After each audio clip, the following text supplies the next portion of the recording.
the cross, and the darkness.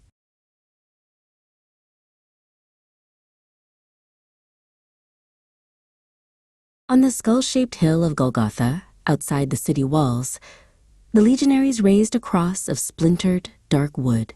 They dragged Jesus forward, his face a mask of blood and sorrow, yet devoid of hatred.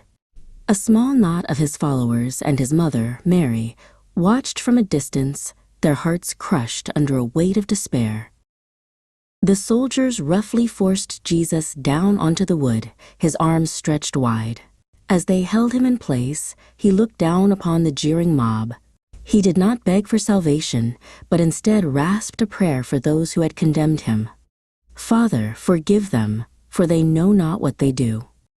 His mother, Mary, stood at the foot of the hill, supported by the young disciple John. She stared at her son, and every ragged breath he took was a fresh stab of a blade in her own heart. She could not, would not, look away. At the 6th hour, a strange and terrible thing occurred. The sun, which had blazed in the Judean sky, began to bleed its light away. An unnatural twilight descended upon the land, as if night had come to claim the day prematurely. The darkness deepened, congealing into a profound, suffocating blackness.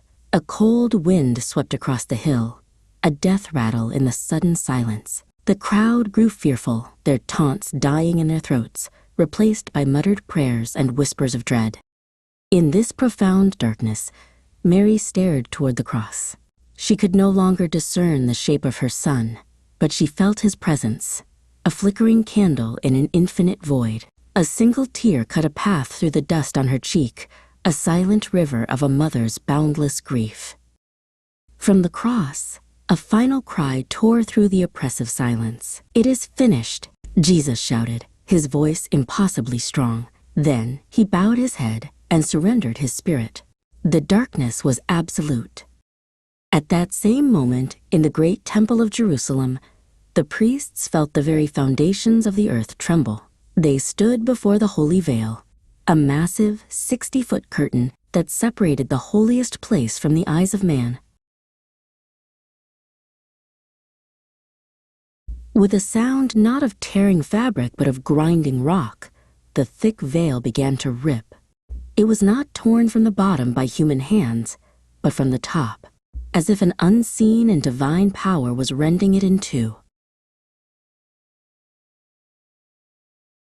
The veil was split completely, and for the first time in centuries, the Holy of Holies was exposed.